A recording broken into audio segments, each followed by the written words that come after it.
everyone, myself Vineet Maheshwari and today we are going to discuss on the topic आप thumbnail में देख ही चुके होंगे.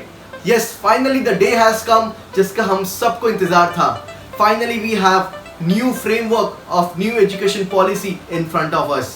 Across India, सारे पेरेंट्स एंड स्टूडेंट बहुत ज़्यादा खुश है कि यस पुराना सिस्टम अब फॉलो नहीं करना पड़ेगा. This reminds me of one event. 2019 की बात है, जनवरी में.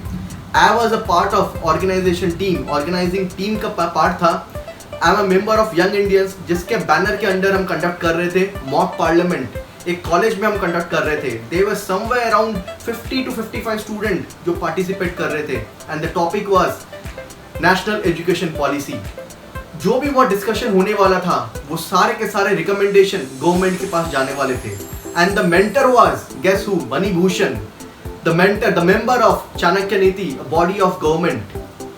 सो उस समय मुझे लग रहा था कि क्या कुछ फायदा होने वाला है इन सब का. इतना एफर्ट डालने के बाद क्या कुछ सिस्टम में चेंज आएगा कभी? बट फाइनली अब ऐसा लग रहा है कि यस हमारा देश तरक्की की ओर जा रहा है, कुछ अच्छा हो रहा है. बट क्या ये एजुकेशन पॉलिसी चेंज करना इतनी जरूरी थी? क्या आपको लग रहा है ये चेंज बहुत एक इंपॉर्टेंट है? अभी भी अगर हम देखें इन 34 सालों में, अगर आपको बताऊं मैं 1986 में पहली बार इंडिया में एजुकेशन पॉलिसी आई थी. 1992 में पहली बार थोड़ा बहुत अमेंडमेंट हुआ था, बहुत ज़्यादा नहीं, बट 1986 वाली पॉलिसी ही कंटिन्यू हो रही थी. 34 सालों तक सेम पॉलिसी कंटिन्यू हुई है. इन 34 सालों में मैनेजमेंट हो, हेल्थ सेक्टर हो, टेक्नोलॉजी हो, साइंस हो, चाहे इन्वायरमेंट हो, चाहे कोई भी सेक्टर हो, हर कोई सेक्टर बदल चुका है.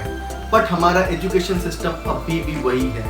अगर हम सेम एजुकेशन सिस्टम को कंटिन्यू करेंगे, इंडिया कभी भी तरक्की की ओर नहीं जा पाएगा. अगर हम इनोवेशन में देखें तो अक्रॉस वर्ल्ड हमारा 52nd रैंक है.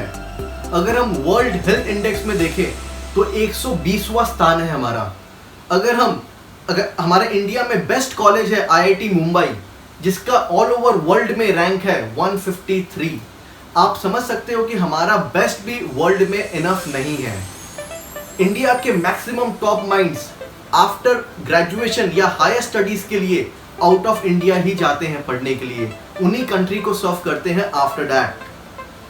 हम उम्मीद लगा के बैठे हैं कि हमारे कंट्री, हमारा देश राफेल जैसा फाइटर प्लेन बना सकता है, कोविड-19 जैसे वायरस की वैक्सीन बना सकता है. बट वो कैसे पॉसिबल होगा जब हमारा सिस्टम, एजुकेशन सिस्टम ही इतना पुराना है? जब उसी में डेवलपमेंट नहीं है, हम ऐसी बड़ी उम्मीद कैसे लगा सकते हैं? फिर भी हम बहुत ज़्यादा एफर्ट डाल रहे हैं, हम बहुत कुछ अचीव कर चुके हैं.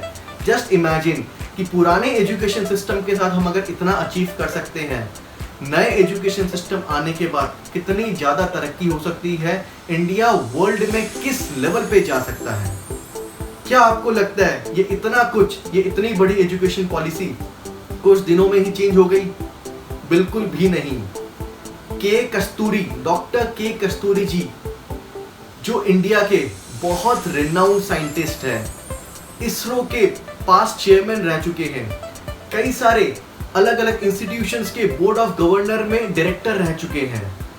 एजुकेशन के साथ इनका बहुत गहरा रिलेशन है. इनकी कमेटी के अंदर गवर्नमेंट की तरफ से ये कमेटी बनाई गई थी. इन्होंने 31 मई 2019 को पहला ड्राफ्ट प्रेजेंट किया था मिनिस्ट्री को about the new education policy.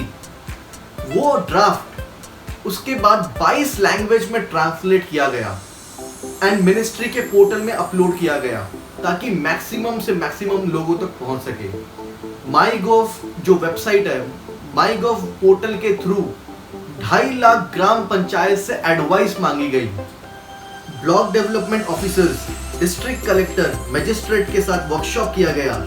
Members of parliament, MLAs, अलग अलग state, regional and national education body के साथ मीटिंग की गई.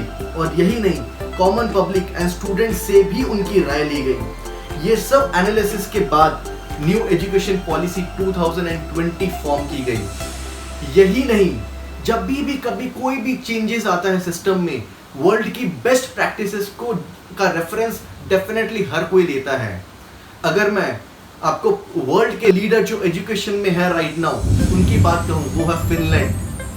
फिनलैंड एक ऐसा देश है जो यूरोप में बसता है, एक छोटा सा देश जिसकी जनसंख्या हमारे राजस्थान से थोड़ी सी कम है। 55 लाख की जनसंख्या है उनकी, बट एजुकेशन में नंबर 1 है।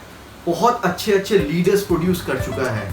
हमने फिनलैंड का रेफरेंस लिया एंड फिनलैंड के रेफरेंस के थ्रू ही हम एजुकेशन पॉलिसी को फॉर्म कर पाए। मेरी अगली वीडियो में आप चेक करोगे, आप देखोगे उसमें जो हम नेशनल एजुकेशन पॉलिसी क्या आई है, क्या क्या चेंजेस आए हैं, कैसे बेनिफिट मिलने वाला है, आपको फिनलैंड की बहुत सारी झलक उसमें देखने को मिलेगी। सो ये था आज का वीडियो। इसमें आप बिल्कुल आपको समझ आया होगा क्यों जरूरी था एंड कितने टाइम लगा, कैसे ये एग्जिस्टेंस में आया national new education policy. Thank you for watching this. अगली वीडियो जरूर देखना, उसमें मैं डिटेल में डिस्कशन करने वाला हूं अबाउट नेशनल एजुकेशन पॉलिसी क्या है एंड कितना बेनिफिट है हम सबके लिए। Don't forget to subscribe the channel. Thank you.